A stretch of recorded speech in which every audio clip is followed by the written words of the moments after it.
पढ़ना शुरू करते हैं एनसीईआरटी, पढ़े मतलब कि अकबर की इकोनॉमिक पॉलिसी। अब अर्थव्यवस्था अकबर के दौर में ये थी, वहां पे इतने थे, वो थे। अच्छा, पापा का भी इस बार सैलरी बढ़ गया है, हमारे घर की भी अर्थव्यवस्था अच्छी हो गई है। माय गॉड, कल देखा था रिबॉक में सेल लगा हुआ था और वो लाल वाला जो लैस वाला शू था जबरदस्त था, 60% डिस्काउंट, लेकिन 40% भी लेके 2600 रुपया होता है। मेरे पास पैसे कहाँ हैं? और पता है पापा को अगर बोलेंगे तो वो भगा ही लेंगे, बुला ही देंगे। मम्मी को पटाएंगे पक्का, मतलब हमको लगता है कि 2600 रुपया वो डेफिनेटली दे देंगी। और उसके बाद जो है कोशिश करेंगे, पता है मान जाएगी मम्मी, मंगवा लेंगे पैसा और वो शू तो मुझे लेना ही है। लेकिन शू लेने के बाद फिर पापा पूछेंगे पढ़ाई, पढ़ाई के बाद फिर अकबर की आर्थिक नीति।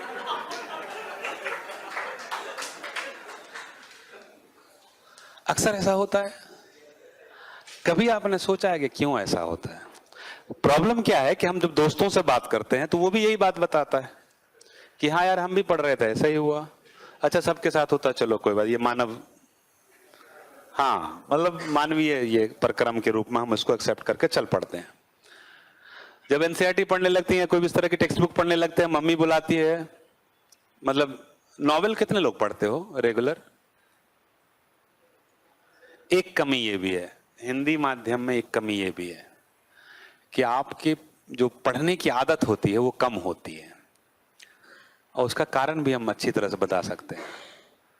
क्योंकि अधिकतर क्या होता है कि जो इंग्लिश मीडियम का मतलब है रिलेटिवली वेल ऑफ फैमिली से आता है, without any doubt. Well of family का मतलब है 2 बच्चे, और सिर्फ 2 बच्चे ही नहीं, मोहल्ले वाले में भी कोई नहीं, तो उनके पास कोई काम नहीं रहता है। हम लोग जब पले थे तो 300-400 बच्चे आसपास में होते थे। अब अगर तुम कबड्डी खेलना चाहो तो भीड़ लग गई, क्रिकेट खेलना चाहो भीड़ लग गई, फुटबॉल खेलना चाहो एक टीम में 36 लोग हैं, क्रिकेट खेलना चाहो, वॉलीबॉल, बैडमिंटन, कुछ भी, बैडमिंटन वगैरह तो खैर बड़ी लग्जरी चीज थी, गिल्ली डंडा खेलना चाहो, दौड़ना चाहो, मतलब भीड़ पड़ी हुई है। गप्पे लगाना चाहो, दिन भर फ्री हो। अब मान लो कि हम 2 ही भाई बहन हैं, आसपास के लोगों से मम्मी ने मना कर रखा कि दोनों जॉब में जा रहे हैं। अब घर में बैठे वो भाई बहन कितना लड़ाई करेंगे? तो या तो टीवी देखो या किताब पढ़ो। तो पढ़ने की आदत वहां से लगती है। पढ़ने की आदत चूंकि हम लोगों को है नहीं, जिस बैकग्राउंड से आप आते हैं या आप आते हैं, पढ़ने की आदत नहीं। अब इसको कैसे विकास किया जाए? क्योंकि यहां तो पढ़ना आवश्यक है, तरीका यही है। अगर नॉवेल पढ़ेंगे, नॉवेल और टेक्स्ट बुक एनसीईआरटी में क्या अंतर होता है? नॉवेल में मजा आता है, इससे बड़ा झूठ कुछ नहीं हो सकता है। नो, आई एम सीरियस, मैं मजाक नहीं कर रहा हूं। ये सोच वही है जो हमने बताया कि एक इमेज बना रखे हैं। नॉवेल में मजा आता है, एनसीईआरटी में मजा नहीं आता है। अब मैं बताता हूं नॉवेल क्या होता है। ज्यादातर 2 तरह के नॉवेल होते हैं, एडवेंचरस होते हैं या रोमांटिक नॉवेल होते हैं। 95% लोग जो है रोमांटिक नॉवेल पढ़ते हैं,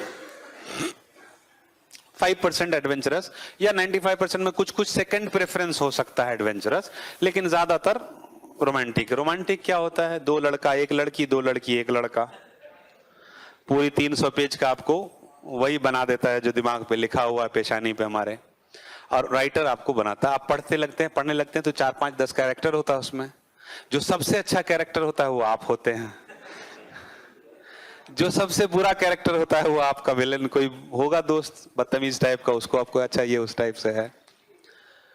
एक एक्स कैरेक्टर होता है जो बहुत बढ़िया और खूबसूरत लड़की होती है, वो आपकी तमन्ना होती है वाइफ की, राइट? तो आप क्या होते हैं? एक जीवन जी रहे होते हैं, एक जीवन जी रहे होते हैं। उसमें आप एक कैरेक्टर को देखते हैं कि ये वाला जो है ना, ये पक्का मर जाएगा और इसको वो मारेगा।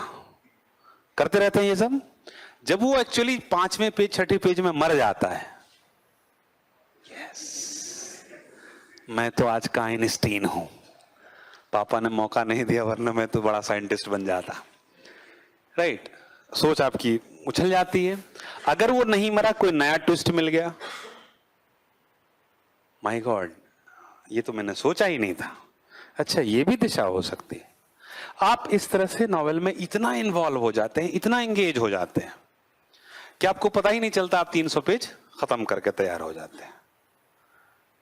एनसीईआरटी जब पढ़ना शुरू करते हैं तो आप कुछ भी कोरिलेट नहीं करते हैं, कुछ भी इस तरह से। आपको वहां पे क्या है, आप एक रीडर नहीं है, आप एक राइटर है। नॉवेल जब पढ़ रहे हैं तो आप एक राइटर की तरह पढ़ रहे हैं, एनसीईआरटी जब पढ़ रहे हैं तो एक रीडर की तरह पढ़ रहे हैं। ये अंतर है मुख्य रूप से। मतलब क्या हुआ, राइट? कि एक रीडर और राइटर में क्या अंतर है, क्या होने वाला है ये हम सोचते हैं, और एनसीईआरटी में आगे कहानी क्या होने वाली हमने शुरू किया पाइपलाइंस इन इंडिया, मैं शुरू हो गए। आप रुको, क्योंकि एनसीईआरटी बच्चों के लिए लिखी गई है। आप बूढ़े हो गए हो उस कंटेक्स्ट में, उसमें आपको फोर्स किया जा रहा है एनसीईआरटी पढ़ने के लिए।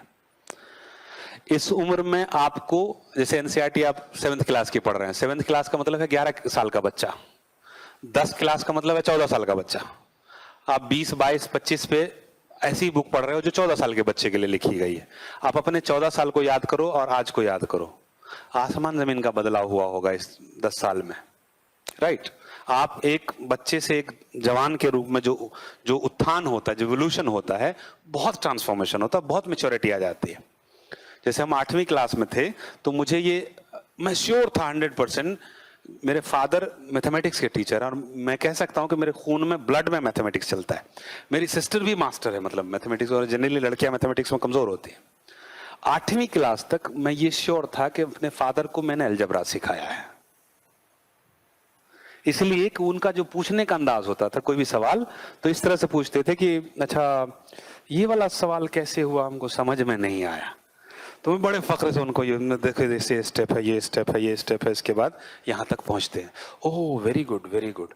तो मैं समझता था कि मैं इनको अलजबरा सिखा रहा हूं, राइट? तो आप जब बच्चे होते हैं तो आपका स्तर दूसरा होता है, जब मैच्योर होते हैं तो आपका स्तर दूसरा होता है।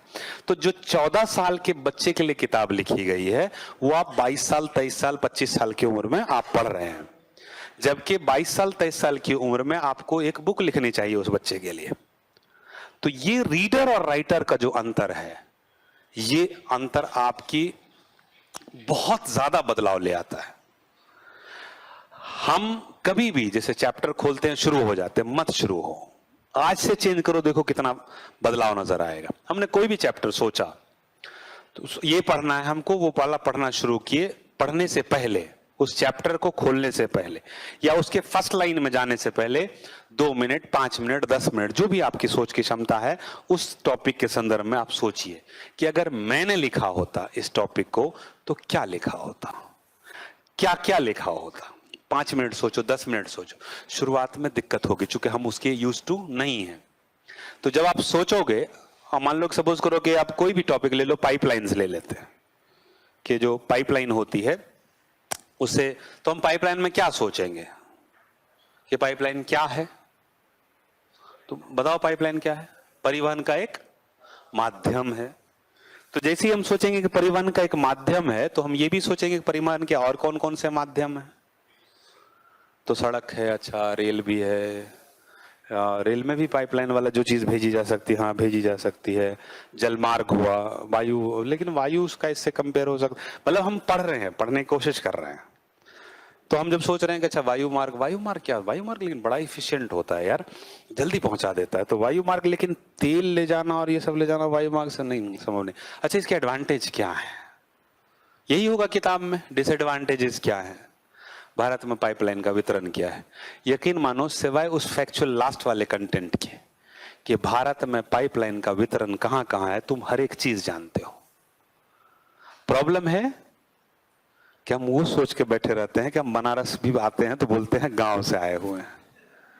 ये सोच है हमारी, जिसको बदलना है, जिसको ऊपर उठाना है। कि जब हम यूपीएससी की तैयारी करने बैठ गए, बेटा ऐसा है कि तुमसे 10 गुना टैलेंटेड कोई बच्चा बनारस की खेत में कहीं पे ये कर रहा होगा, उसको अपने आप को देखो, पॉजिटिव साइड देखो, ना कि नेगेटिव साइड देखो। उस पॉजिटिव साइड को देखोगे, तुम्हारी जो कैपेसिटी होगी, जो कॉन्फिडेंस होगा, वो आसमान पे होगा। माँ बाप को थैंक्स करो, क्योंकि बहुत सारे लोग होंगे, सही तुमको भी पता होगा कि तुमसे ज्यादा टैलेंटेड कई सारे बच्चे जो है, उतनी शक्ति नहीं होगी या उतना सोच नहीं होगा, या आर्थिक स्थिति, सामाजिक किसी भी कारणवश वो कॉलेज तक नहीं पहुंच पाते हैं। तुम यहां बैठे हुए हो, यही अपने आप में एक खुश होने के लिए काफी नहीं है ना? काफी। वहां से हम सोच लेते हैं, हम वो चीज बोलते हैं मजाक में, लेकिन यकीन मानिए कि उसका प्रभाव आपके दिमाग पे रहता है। हम हो सकता है कि उसको मजाक में उड़ा दे, लेकिन रहता है। तो जब हम उसकी बात करते हैं, वहां पे जब सोचते हैं, तो केवल तथ्यात्मक चीजों को छोड़ करके, कि यदि हम ये पूछें कि भारत में कौन कौन से पाइपलाइन है, तो वो आपको नहीं पता होगा, बाकी सब चीज पता है आपको। एडवांटेजेस क्या क्या है, तो हम कंपेयर करेंगे कि पाइपलाइन का एडवांटेज क्या है। तो हम कंपेयर करेंगे रोड से, रेल से। तो पाइपलाइन को हम जमीन के नीचे भी डाल सकते हैं। अच्छा, जमीन के नीचे डालेंगे तो जमीन बच गई। तो हमारे जैसे कृषि प्रधान और इतना जनसंख्या वाले देश में अगर जमीन बचती है तो बड़ी अच्छी बात है। रोड पे कंजेशन बहुत होता है, तो अगर हम बहुत सारी चीजों को पाइपलाइन से भेज देते हैं तो वहां पे कुछ कंजेशन कम कर सकते हैं, तो पोल्यूशन भी कम होगा। समझ रहे कि नहीं? सिंपल सी चीज है। आप बुक पढ़ लो, एग्जैक्टली यही मिलेगा। एक आध चीजें प्लस माइनस होंगी, कहीं पे ऐसा लगेगा कि माय गॉड हमने तो ज्यादा सोच लिया था इसके लिए। क्योंकि राइटर को भी अपनी एक लिमिटेशंस है, उसके भी 4 पेज में खत्म करना है, 10 पेज में खत्म करना है। आपकी सोच के तो कोई लिमिटेशन नहीं है। अब इसका एडवांटेज देखो, ये तो हमने एक विधि बताई, इसका एडवांटेज देखो कि जब आप पाइपलाइन को बगैर पढ़े हुए उसके बारे में सोच रहे हो, इसका मतलब है कि आप यूपीएससी के उस क्वेश्चन का आंसर देने के लिए अपने आप को तैयार कर रहे हो जो वो ऑन द स्पॉट पूछेगा। यानी कि आपको अगर 1 महीना तुम पढ़ो, तुमको ये अंदर से कॉन्फिडेंस हो जाएगा कि दुनिया का कुछ भी आएगा मेंस में, कुछ ना कुछ तो लिख के हम आ ही जाएंगे। वो तभी आएगा जब आपने अपने परक्रम को बदला, आपने अपने प्रोसेस को चेंज किया है। राइट? और पहली चीज तो ये, दूसरी चीज के इंटरेस्ट बहुत रहेगा, क्योंकि आप उसी नॉवेल की तरह एंगेज हो जाएंगे।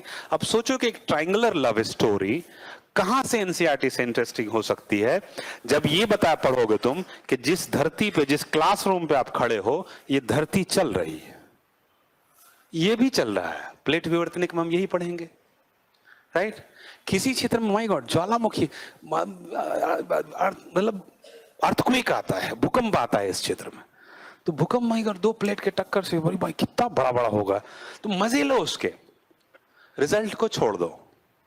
उतनी देर के लिए तुम भगवान पे भी भरोसा करो कि रिजल्ट जो होगा बस उतने देर के लिए, भगवान मान लेकिन एंजॉय करो।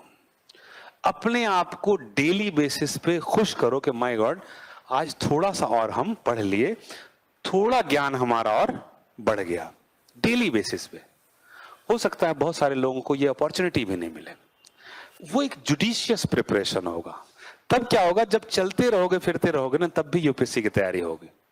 और जिस दिन तुम सुबह उठते हुए ब्रश करने से पहले, आंख पूरी तरह से खोलने से पहले, अगर तुमको ये याद आ गया कि हमने रात में क्या पढ़ा था, यकीन मानो दुनिया की कोई ताकत तुमको क्वालिफाई करने से नहीं रोक सकता है।